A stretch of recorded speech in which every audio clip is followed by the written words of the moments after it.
Hey guys, Kishore here and welcome to the third lesson of module 1। पिछले lesson में mainly हमने दो चीज़ों के बारे में जाना। एक तो ये कि master 3D with professor course आपके लिए कैसे हेल्पफुल रहेगा और दूसरा ये कि इस कोर्स में हम कौन सा 3D सॉफ्टवेयर यूज़ करेंगे। इस लेसन में मेनली हम 3D एनिमेशन पाइपलाइन के बारे में बात करेंगे।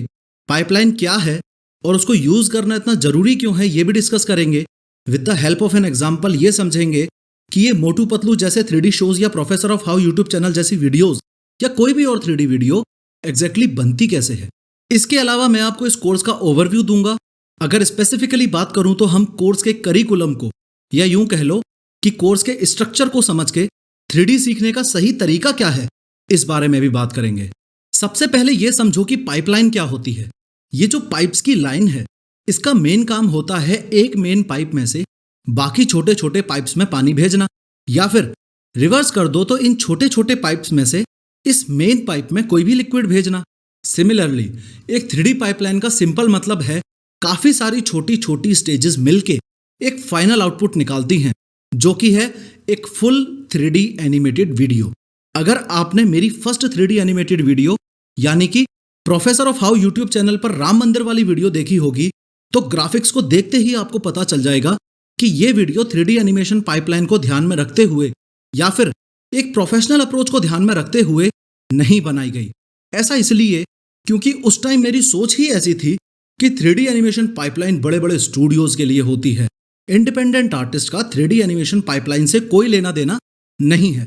लेकिन समय के साथ साथ जैसे जैसे मैंने क्लाइंट्स और चैनल के लिए ज्यादा से ज्यादा 3D वीडियोस बनाई, वैसे वैसे मैं और ज्यादा फंसता गया। 3D वीडियोस बनाना मेरे लिए टफ होता गया, जो कि एकदम अपोजिट है, क्योंकि टाइम और प्रैक्टिस के साथ मेरी स्किल्स शार्प हो जानी चाहिए थी, लेकिन मेरी स्किल्स और ज्यादा ब्लर होती गई, यानी कि खराब होती गई। बाद में रिसर्च करने पे मुझे पता चला कि 3D एनिमेशन पाइपलाइन को फॉलो करना एक इंडिपेंडेंट आर्टिस्ट के लिए उतना ही इंपॉर्टेंट है जितना एक बड़े स्टूडियो के लिए। और आपके लिए मेरे पास गिफ्ट ये है कि ये master 3D with professor course आपकी 3D स्किल्स को तो बूस्ट करेगा ही, लेकिन एक प्रोफेशनल 3D पाइपलाइन को ध्यान में रखते हुए। तो एक प्रोफेशनल 3D पाइपलाइन के तहत आपको 3D वीडियो बनाने के लिए चाहिए idea, script, storyboard, concept designing, modelling, surfacing, rigging, rough layout, voicing, final layout, animation, crowds animation, character effects, matte painting, lighting, cleanup, rendering और compositing. To be honest, world के largest 3D studios जैसे कि Pixar, Warner Bros, DreamWorks, Sony Pictures animation, Paramount animation, Disney etcetera ऊपर बताई गई pipeline की सारी stages को फॉलो करते हैं। लेकिन इतने तामझाम की जरूरत आपको, मेरे को या फिर किसी स्टैंडर्ड साइज 3D स्टूडियो को है ही नहीं।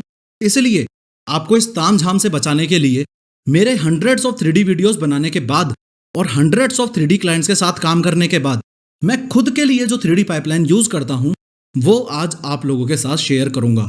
और अगर इस पाइपलाइन को आपने स्टेप बाय स्टेप फॉलो कर लिया तो आई प्रॉमिस 3D इंडस्ट्री का ये फेमस मीम गलत साबित हो जाएगा। एनीवेज, पाइपलाइन की टोटल 8 स्टेजेस हैं। Idea, script, story boarding, 3D modelling, 3D texturing, 3D rigging, 3D animation और लाइटिंग एंड रेंडरिंग। अब चलो इस पाइपलाइन को वन बाय वन डिटेल में समझते हैं। इस पाइपलाइन का सबसे पहला स्टेप है एक आइडिया। आपका आइडिया कुछ भी हो सकता है, जैसे कि आपको एक गन का 3D एनिमेशन करना है, या फिर आपको एक कार का 3D एनिमेशन करना है, या फिर कुछ और। लेकिन अगले 2 मिनट तक इस पाइपलाइन को एक्सप्लेन करने के लिए मेरे दिमाग में जो आइडिया आया वो ये कि मुझे एक कार्टून कैरेक्टर का एनिमेशन करना है। पाइपलाइन का दूसरा स्टेप है स्क्रिप्ट राइटिंग। अब जैसे ट्रेन ट्रैक वाली वीडियो बनाते वक्त मैंने ये डिसाइड किया कि मुझे ये समझाना है कि ट्रेन ट्रैक कैसे चेंज करती है, तो उसके लिए वर्ड टू वर्ड पहले स्क्रिप्ट यानी कि एक तरीके से कहानी तैयार की। अब जैसे आपको कार का 3D एनिमेशन करना है तो आपकी स्क्रिप्ट कुछ भी हो सकती है, जैसे कि ये एक कार है, इसके 4 डोर्स हैं, फ्रंट डोर और रियर डोर। इस कार के 4 टायर्स हैं, फ्रंट टायर्स और रियर टायर्स, और ये कार एकदम बेकार है क्योंकि ये पानी से चलेगी नहीं और पेट्रोल डीजल तो अब आम इंसान खरीद ही नहीं सकता। सिमिलरली क्योंकि मुझे इस पाइपलाइन के एग्जाम्पल को समझाने के लिए कैरेक्टर एनिमेशन करना है तो मेरी स्क्रिप्ट भी कुछ भी हो सकती है, जैसे कि ये वही आम इंसान है जो पेट्रोल डीजल नहीं खरीद सकता और फिर भी देखिए कितना खुश है, और ये आपको हेलो भी कर रहा है और कह रहा है कि दाएं बाएं दुनिया की बातें मत सुनो और आप भी खुश रहो। स्क्रिप्ट कंप्लीट होते ही अगला और तीसरा स्टेप है स्टोरी बोर्डिंग। स्टोरी बोर्डिंग में आप ये डिसाइड करोगे कि कैमरा कैसे मूव करेगा, आपके सीन में क्या क्या दिखाई देगा और आपके मेन ऑब्जेक्ट्स कौन कौन से एंगल से और क्या क्या करते हुए दिखाए जाएंगे। फॉर एग्जाम्पल, आपके कार वाले एग्जाम्पल में जब बात डोर्स की हो रही होगी तो आपका ये डिसाइड करना कि उस समय कैमरा डोर्स के ऊपर जूम इन करेगा और डोर्स साइड से निकलकर पहले बाहर आ जाएंगे और फिर ऊपर चले जाएंगे। यही स्टोरी बोर्डिंग कहलाता है। और अगर इस पाइपलाइन के एग्जाम्पल की बात करूं तो ये आम आदमी जब आपको हेलो करेगा तो उस समय कैमरा कैसे मूव करेगा और कैरेक्टर का एग्जैक्टली कौन सा हाथ मूव करेगा और कैसे मूव करेगा, ये डिसाइड करना ही स्टोरी बोर्डिंग कहलाता है। पाइपलाइन की अगली स्टेजेस के बारे में हम अगले लेसन में बात करेंगे और इस लेसन में मेनली आपने ये सीखा कि पाइपलाइन क्या होती है और इंडिपेंडेंट आर्टिस्ट के लिए पाइपलाइन का यूज करना हाईली इंपॉर्टेंट क्यों है। इसके अलावा आपने पाइपलाइन की पहली 3 स्टेजेस के बारे में जाना, जो कि हैं आइडिया, स्क्रिप्ट और स्टोरी बोर्डिंग। नेक्स्ट लेसन में हम पाइपलाइन की बची हुई आगे की स्टेजेस के बारे में बात करेंगे और आगे जितनी भी स्टेजेस हैं असल में